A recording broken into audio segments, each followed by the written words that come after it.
পাপ হতে পারে, ভুল হতে পারে, অন্যায় হতে পারে। ওই অন্যায়ের উপর অটল থেকো না, আমার কাছে ফিরে আসো। কাম টু ইউর লর্ড, তোমার রবের দরবারে ফিরে আসো। ক্ষমার মতো ক্ষমা চাও, ক্ষমার মতো ক্ষমা চাইলে আমি সব ক্ষমা করে দেব। সুবহানাল্লাহ পড়েন।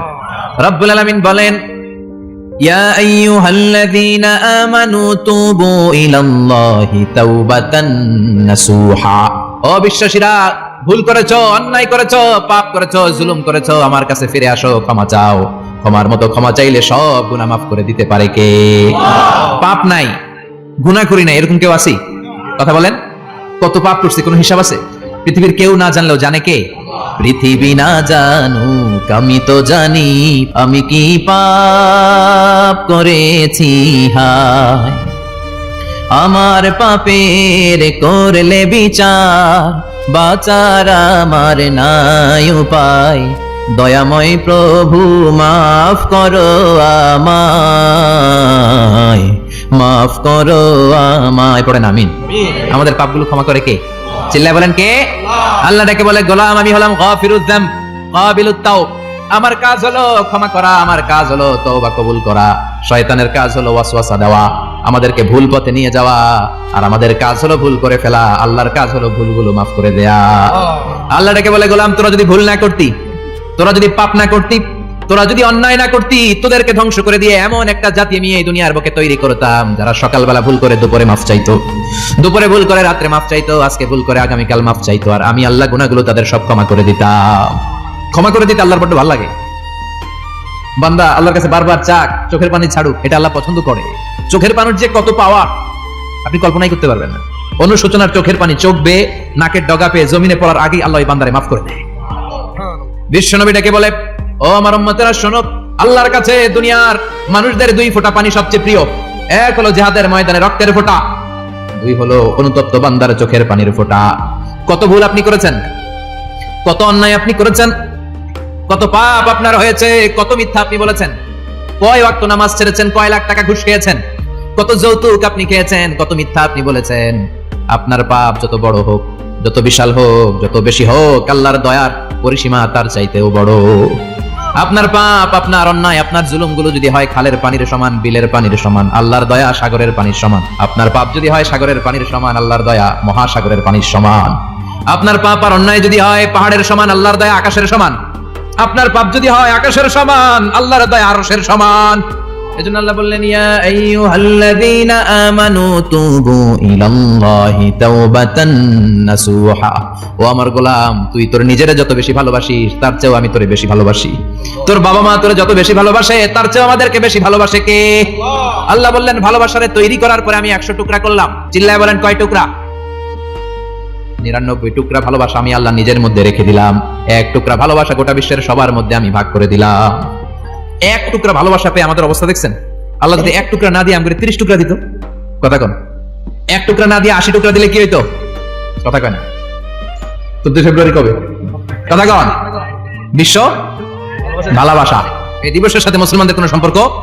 কোন মুসলমান ঘরের মেয়ে, কোন মুসলমান ঘরের ছেলে 14 ফেব্রুয়ারি এই ওয়ার্ল্ড ভ্যালেন্টাইন দিবস পালন করতে পারে? এগুলোর সাথে আমাদের সম্পর্ক নাই। যাদের মধ্যে কোনো ভালোবাসা নাই, মিল মহব্বত নাই, তারা বছরে একটা দিন দেখানোর জন্য পালন করে। আমাদের সারা বছরই তো ভালোবাসা। কথা কন। রাসূল আমার ভালোবাসা, রাসূল আমার আলো আশা, রাসূল আমার প্রেম বিরহের মূল আলোচনা, রাসূল আমার কাজে কর্মের অনুপ্রেরণা। ঠিক কি না? আমার নবীর জন্য আমার ভালোবাসা আছে না নাই?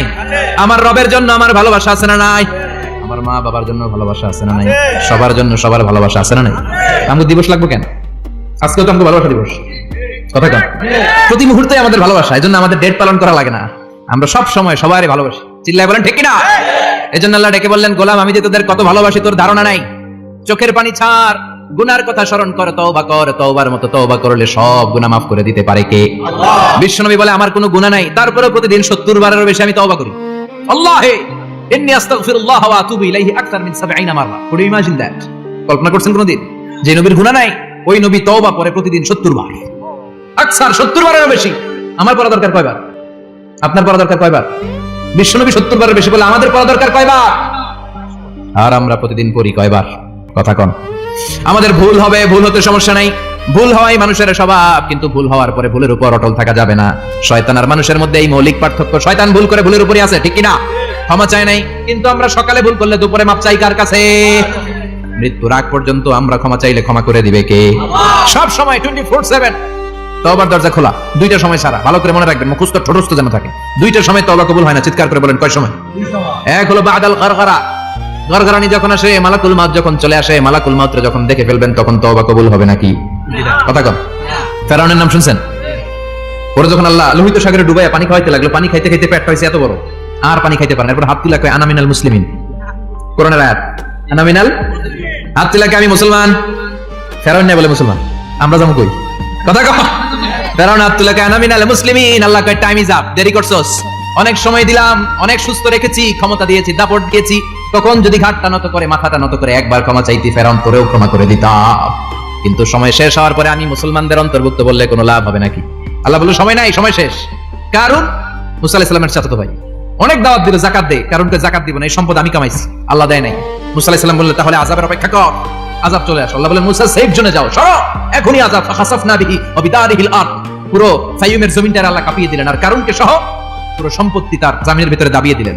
হাঁটু পর্যন্ত কারণ দেবে যায়, ভাবছে উঠে যাবে, কোমর পর্যন্ত দেবে যায়, ভাবছে উঠে যাবে, গলা পর্যন্ত যখন দেবে যায় আর সুযোগ নাই। কয় মুসা আমার সব সম্পত্তি তোরে আর তোর আল্লাহরে দিয়ে দিলাম, আমারে বাঁচা, আমারে সব সম্পত্তি তোর আর তোর আল্লাহ, আমারে খালি বাঁচা, চাচা আপন প্রাণ। আল্লাহ বলে সময় শেষ। তার মানে বাদাল গরগরা তওবা কিন্তু আর কবুল হয়। এই হলো একটা। নাম্বার 2, বাদা তুলুই শামসি মিন মাগরিবিহা, প্রতিদিন সূর্য কোন দিক দিয়ে ওঠে? কথা কয় না? পূর্ব দিকে। কিয়ামতের আগ দিয়ে সূর্য পূর্ব দিকে উঠবে না, পশ্চিম দিক থেকে উঠবে। যেদিন প্রভাতে পশ্চিম দিক থেকে সূর্য উঠবে, ওই দিন থেকে তওবার দরজাটারে বন্ধ করে দিবে কে? তার আগ মুহূর্ত পর্যন্ত জীবনে যত গুনাহ করেছি, অন্যায় করেছি, চোখের পানি ছেড়ে ক্ষমা চাইলে ক্ষমা করবে কে? শয়তান আল্লাহরে চ্যালেঞ্জ দিছে, আল্লাহ তুমি আমারে জাহান্নামে পাঠাবা, আমিও তোমার বান্দা করে লয়ে একসাথে জামাতে ঢুকমু, একা ঢুকবো না, একা যাব না, তোমার বান্দাদেরকে সবগুলারে জাহান্নামী বানায়া তারপরে ঢুকমু। তোমার চ্যালেঞ্জ দিলাম, একটারও জান্নাতে ঢুকাইতে পারবা? আল্লাহকে তুই আমার চ্যালেঞ্জ দিলি, আমি তো সব রাজার বড় রাজা, মহারাজা, আমার চ্যালেঞ্জ দেশ, এত সাহস পাইলি কই? তুই আজীবন ওয়াসওয়াসা দিয়ে পাপ কাজ করাবি, একদিন তাফসীর মাহফিলে এসে আমার বান্দা ক্ষমা চাবে, আমি মাফ করে দেব, তুই কি করবি? আজীবন অন্যায় করবে, আজীবন পাপ করবে, জুলুম করবে, একদিন চোখের পানি ছেড়ে আমার কাছে কান্নার মতো কান্না করলে আমি সব গুনাহ মাফ করে দেব। এজন্য আল্লাহ বললেন ইয়া আইয়ুহাল্লাযীনা আমানু তুবু ইলাল্লাহি তাওবাতান নাসুহা, ভুল করেছো তওবা করো, মাফ করবে কে? সাইয়েদনা আদম আলাইহিস সালাম ভুল করলেন, দুনিয়ায় এসে শত শত বছর কাঁদলেন, কিন্তু ক্ষমা হয় না। আল্লাহরে বললেন আল্লাহ কি করলে ক্ষমা পাবো বলো? ফাতালাক্কা আদামু মির রাব্বিহি কালিমাতিন ফাতাবা আলাই, আল্লাহ বললেন ও আদম তোমার কিছু কালেমা শিখাইয়া দেই, এই কালেমাগুলো দিয়ে আমার কাছে দোয়া করো, ক্ষমা করে দেব। আল্লাহ শিখাইয়া দিলেন, ও আদম দুই হাত তুলে চোখের পানি ছেড়ে আমার কাছে পড়ো, রব্বানা, পড়েন, রব্বানা যালামনা আনফুসানা ওয়া ইল্লাম তাগফির লানা ওয়া তারহামনা লানাকুনান্না মিনাল খাসিরিন। এটা শিখাই দিয়েছিল আল্লাহ। আল্লাহ আমি জুলুম করেছি, অন্যায় করেছি, ভুল করেছি, পাপ করেছি, তুমি যদি ক্ষমা না করো ক্ষমা করার কেউ নাই, ঠিক কি না? আমরাও পাপ করলে এই দোয়াটা পড়ার দরকার আছে না নাই? 5টা শর্ত সাপেক্ষে আমাদের তওবা কবুল করবে কে? তওবা কবুল হওয়ার কিছু শর্ত আছে, 5টা। কয়টা? চিৎকার মেরে বলতে হবে, তওবা কবুল হওয়ার শর্ত কয়টা? 1 নম্বরে হচ্ছে আল ইকরা, acknowledgement. You have to give the acknowledgement that you are the greatest sinner on earth. আপনাকে ঘোষণা দিতে হবে যে আপনি পৃথিবীর সবচেয়ে বড় পাপী। 1 নম্বর শর্ত, আপনি বলেন যে আল্লাহ আমার চেয়ে বড় পাপী নাই, আকাশের নিচে জমিনের উপরে আমি সবচেয়ে বড় পাপী, এমন কোন পাপ নাই যেটা আমি করি নাই, ঠিক কি না? 1 নম্বরে পাপের ঘোষণা দেন। 2 নম্বরে আন-নাদাম, নাদাম মানে repentance, you have to be repentant for what you have done. আপনাকে অনুতপ্ত হতে হবে, চোখের পানি ছাড়তে হবে, আল্লাহ আমি লজ্জিত, আল্লাহ আমি নাদাম, আমি পিশাচ, আমারে মাফ করে দাও। তার মানে স্বীকার গেলেন কি অন্যায় করেছেন। 2 নম্বরে আপনি অনুতপ্ত হলেন। 3 নম্বরে স্টপ, যেই পাপ করতেছিলেন ওটা থামান, stop what you have done, যেটা করতেছিলেন আগে থামান। আপনি সুদ খাইছেন, অনুশোচনা আসলো, মাফ চাইতেছেন, আবার সুদ খাইতেছেন, হবে? আপনি ঘুষ খেয়েছেন, তওবা শুরু করলেন, আবার ঘুষও খেয়ে যাচ্ছেন, হবে? থামেন, স্টপ। 3টা গেল। 4 number, to hate what you have done, ঘৃণা করতে হবে, যে পাপটা করেছেন মন থেকে ওই পাপটাকে ঘৃণা করতে হবে। 5 নাম্বার শর্ত হচ্ছে to determine that you never repeat this sin again in your life. আল্লাহর ওয়াদা দেন, কমিটমেন্ট দেন যে আল্লাহ আমার জীবনে পারতপক্ষে এই পাপ জীবনেও করব না। চিৎকার করে বলেন ঠিক কিনা? তার মানে আপনি স্বীকার যান, তারপরে আপনি অনুতপ্ত হবেন, যে পাপ করেছেন থামিয়ে দিবেন, পাপটারে মন থেকে ঘৃণা করবেন আর আল্লাহরে ওয়াদা দিবেন আল্লাহ আর করবো না। এই 5টা শর্তের আলোকে তওবা করলে জীবনের সব গুনাহ মাফ করে দিবে কে? এজন্য আল্লাহ বললেন, ইয়া আইয়ুহাল্লাযীনা আমানু তুবু ইলাল্লাহি তাওবাতান নাসুহা। তওবার মতো তওবা করো, সব গুনাহ মাফ করতে পারে কে? তওবা করবেন তো? রাজি আছেন? কবে করবেন? এই মুহূর্তে তওবা করলাম, এই মুহূর্তে আল্লাহর কাছে ক্ষমা চাই, আল্লাহ জীবনের সব গুনাহ মাফ করে দাও। আমাদের দেশে তওবা করার জন্য হুজুর লাগে, কথা কোন?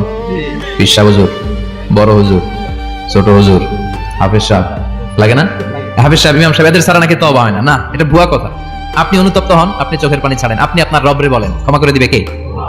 ইমাম সাহেব আসতে হবে শর্ত না, পীর সাহেব হুজুর এসে হুজুরের হাতে হাত রেখে তওবা করতে হবে শর্ত না। আপনার রবরে ডেকে চোখের পানি ছেড়ে ক্ষমা চান, ক্ষমা করবে কে? আর প্রতিদিন শতবার পড়তে থাকবেন আস্তাগফিরুল্লাহ। আওয়াজ করে সবাই পড়েন আস্তাগফিরুল্লাহ, আর জোরে পড়েন আস্তাগফিরুল্লাহ। বিশ্বনবী বলেন, মান লাজিমাল ইস্তিগফার জাআলাল্লাহু লাহু মিন কুল্লি দিকিন মাখরাজা। সব সময় ইস্তিগফারের সাথে যে লেগে থাকবে, রব্বুল আলামিন তারে 5টা জিনিস দিবে। কয়টা? কথা কোন? আরো জোরে সবাই বলেন, কয়টা? নাম্বার 1, জাআলাল্লাহু লাহু মিন কুল্লি দিকিন মাখরাজা। বিপদে পড়লে বিপদ থেকে উদ্ধার করবে কে? আমাদের তো কোনো বিপদ নাই না? আছে। কত বিপদ, হ্যাঁ? রাস্তাঘাটে দুর্ঘটনা হতে পারে, যে কোনো সময় ভূমিকম্পে পড়তে পারি, বজ্রপাত পড়তে পারে না? ঠেড়া পয়রা মানুষ নাই, আছে না নাই? এই বিপদ আপদ থেকে আপনারা রক্ষা করবে কে? যদি আপনি ইস্তেগফারের সাথে আঠার মতো লেগে থাকেন। কিসের সাথে? কথা বলেন। ইস্তেগফারের সাথে লেগে থাকতে পারলে 1 নাম্বার হচ্ছে বিপদে পড়লে আপনারে মুক্ত করে দিবে কে? 2 নাম্বার ওয়া মিন কুল্লি হাম্মিন ফারাজা। যে কোনো ধরনের টেনশন, হাইপার টেনশন থেকে বাঁচায় দিবে কে? আমাদের তো টেনশন মেনশন নাই না? আছে। লাইফ নিয়ে টেনশন, বাঁচার টেনশন, মরার টেনশন, ক্যারিয়ারের টেনশন, রাস্তাঘাটে যানজট, এটার টেনশন, পুলিশের দৌড়ানি, র্যাবের দৌড়ানি, বাড়ির ভাড়া, গ্যাস বিল, বিদ্যুৎ বিল, ছেলে মেয়েদের লেখাপড়া, কত টেনশন। এই সব টেনশন থেকে আপনারা মুক্ত করে দিবে কে? 3 নম্বরে ওয়ারযুকহু মিন হাইসু লা ইয়াহতাসিব। এমন জায়গা থেকে আল্লাহ আপনার রিজিকের ব্যবস্থা করবে আপনি কল্পনাই করতে পারবেন না। সুবহানাল্লাহ পড়েন। 4 নম্বরে সবসময় ইস্তিগফার যদি পড়া হয়, আল্লাহর কোনো আযাব ওই বান্দার উপরে আসে না। ওমা কানাল্লাহু মুআযযিবাহুম ওয়া হুম ইস্তাগফিরুন।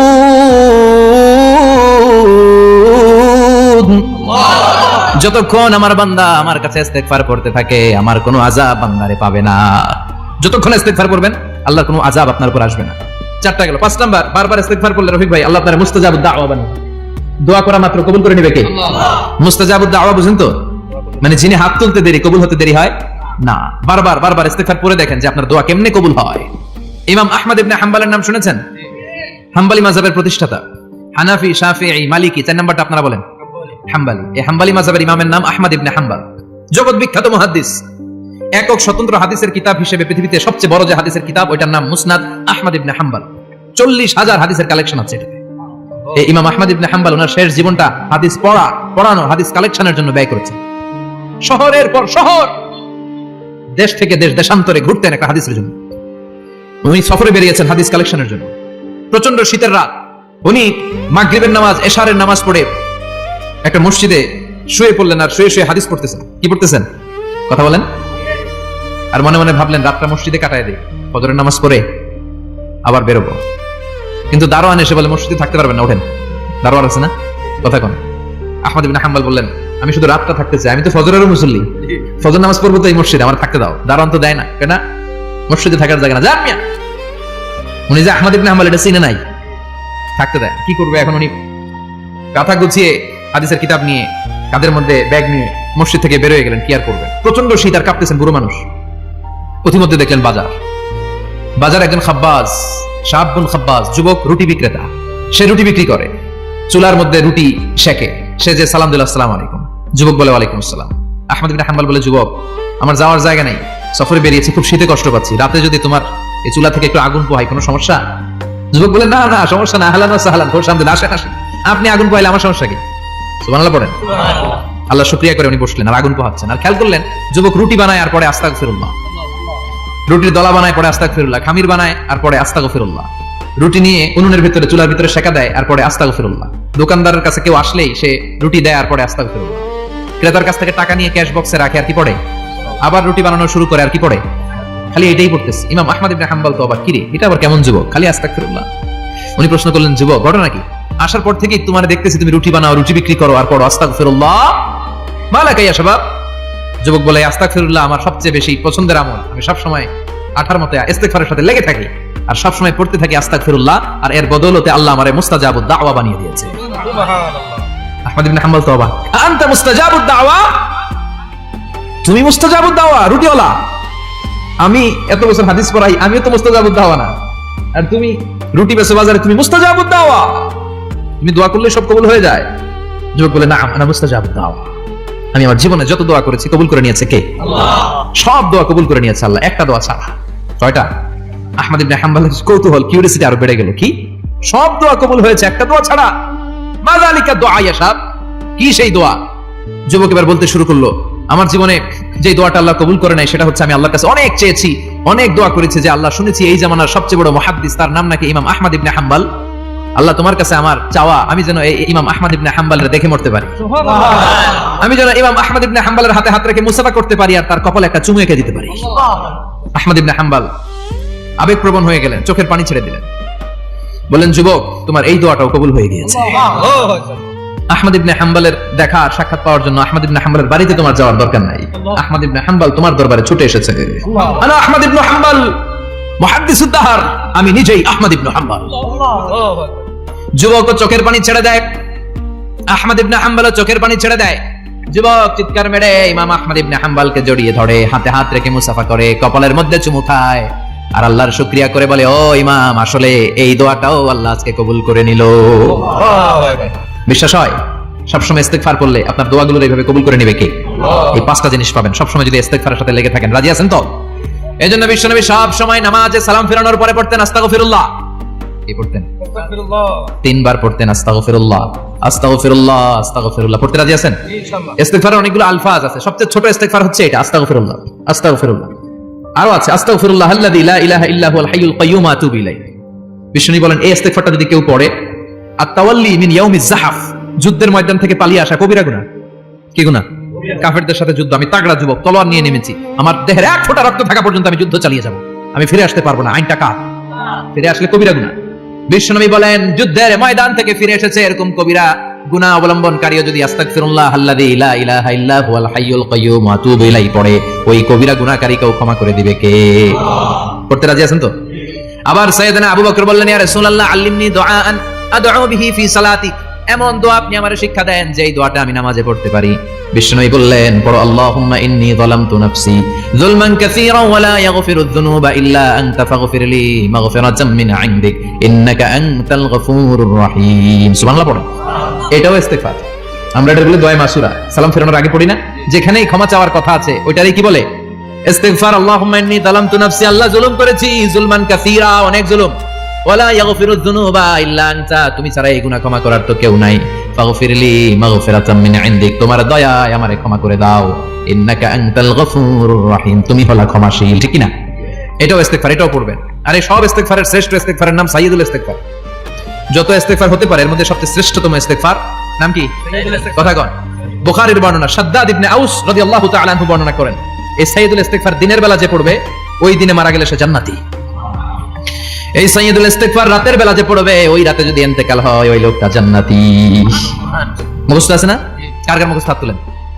মাশাআল্লাহ, তাবারাকাল্লাহ, মাশাআল্লাহ, মাশাআল্লাহ। আর যাদের নাই তাদের হোমওয়ার্ক, তাদের আল্লাহুম্মা আনতা রাব্বি লা ইলাহা ইল্লা আনতা খালাকতানি ওয়া আনা আবদুক ওয়া আনা আলা আহদিকা ওয়া ওয়া'দিকা মাসতাতa'তু আউযু বিকা মিন শাররি মা সানা'তু আবু'ু লাকা বিনি'মাতিকা আলাইয়া ওয়া আবু'ু লাকা বিযামবি ফাগফিরলি ফাইন্নাহু লা ইয়াগফিরুয যুনুবা ইল্লা আনতা। সুবহানাল্লাহ পড়েন। সুবহানাল্লাহ। আজকে রাতে পড়ছেন, মারা গেলে জান্নাতি। চিল্লায় পড়েন আল্লাহু আকবার। এজন্য বিশ্বনবী বলেন, আমার আগের গুনাহ মাফ, পরের গুনাহ মাফ, তারপরেও প্রতিদিন আমি 70 বার তওবা ইস্তেগফার করি। আজকে থেকে পড়তে রাজি আছেন তো? ইনশাআল্লাহ। বেশি বেশি ইস্তেগফার পড়া যাবে না? একটু প্রাণ খুলে, দিল খুলে আওয়াজ করে পড়েন তো আস্তাগফিরুল্লাহ। আর জোরে পড়েন আস্তাগফিরুল্লাহ। আবার সবাই পড়েন আস্তাগফিরুল্লাহ। সব সময় তওবা ইস্তেগফার যারা পড়ে তাদেরকে পছন্দ করে কে? সব সময় জিকির করে করে জিহ্বাটারে যারা ভিজিয়ে রাখে তাদেরকেও পছন্দ করে কে? আল্লাহ বলেন, ওয়াযকুর রাব্বাকা ফি নাফসিকা তাদাররুআন ওয়া খীফাতান ওয়া দুনাল জাহরি মিনাল কওলি বিল গুদুবি ওয়াল আসাল ওয়া লা তাকুম মিনাল গাফিলিন। সুবহানাল্লাহ পড়েন। আল্লাহ বলেন, ওয়াযকুর রাব্বাকা ফি নাফসিক, আল্লাহরে মনে মনে ডাকো, তাদাররুআন ওয়া খীফা, আল্লাহর জিকির করতে আল্লাহ বলেছেন ফি নাফসিক। বুঝতেছেন অর্থ? ফি নাফসিকা, মনে মনে আল্লাহর জিকিরটা করো। তাদাররুআন ওয়া খীফা, তাদাররুআন মানে বিনয়ের সাথে, with full of humility, submission and humbleness. বিনয়ের সাথে আল্লাহর ডাকো, ওয়া খিফা গোপনে গোপনে ডাকো, দুনাল জাহারি মিনাল কওল চিৎকার চেঁচামেচি করে ডেকো না। কার কথা? আওয়াজ করে জিকির করো না। এই যে আমরা মাহফিলে লা ইলাহা ইল্লাল্লাহ জিকির করে, এটা তালিমান। উদ্দেশ্য কি? তালিমের জন্য আওয়াজ করে জিকির জায়েজ আছে, কিন্তু ব্যক্তিগত জিকিরের যে ইবাদতটা, এটা আস্তে আস্তে হইতে হবে, ভদ্রভাবে হতে হবে, চিল্লাচিল্লি করে নয়। আবার তালিমের জিকির ওইটাও ভদ্রভাবে। ইন্নাল্লাহা জামিল ইউহিব্বুল জামাল, আমার আল্লাহ সুন্দর, আমার আল্লাহর জিকিরের মধ্যেও সৌন্দর্য আছে না নাই? কিন্তু এদেশে জিকিরের ভেতরে লাফালাফি আছে না নাই? বেশি না কম? কি বসেন বসেন, হ্যাঁ বসে যান তো, অনেক ধরনের আছে জিকির। হ্যাঁ বসেন বসেন, বসে যান। হ্যাঁ হাইবার আলী, এটা কি আবার জালালি? তো এই যে ইন্নাল্লাহা জামিল ইউহিব্বুল জামাল, আমার আল্লাহ সুন্দর, আমার আল্লাহর জিকিরের মধ্যেও সৌন্দর্য আছে না নাই? তালিমের উদ্দেশ্যে সবাই মিলে জিকির করা যায়, কিন্তু চিল্লাপাল্লা করা যাবে না, লাফালাফি করা যাবে না, মাথা ডানে বায়ে ঝোলানো যাবে না, ঠিক কি না? কিন্তু লাফালাফির জিকির আছে না নাই? লাফাইতে লাফাইতে, হ্যাঁ গাছের আগায় বাঁশের আগায়। আবার যিনি জিকির পরিচালনা করে ওনার কান্দে যায় ওঠে, আছে না নাই? বিশ্বনবী সাহাবীদের নিয়ে জিকির করছেন, সাহাবারা লাফাতে লাফাতে খেজুর গাছের আগায়। হাদিসে আছে না এটা?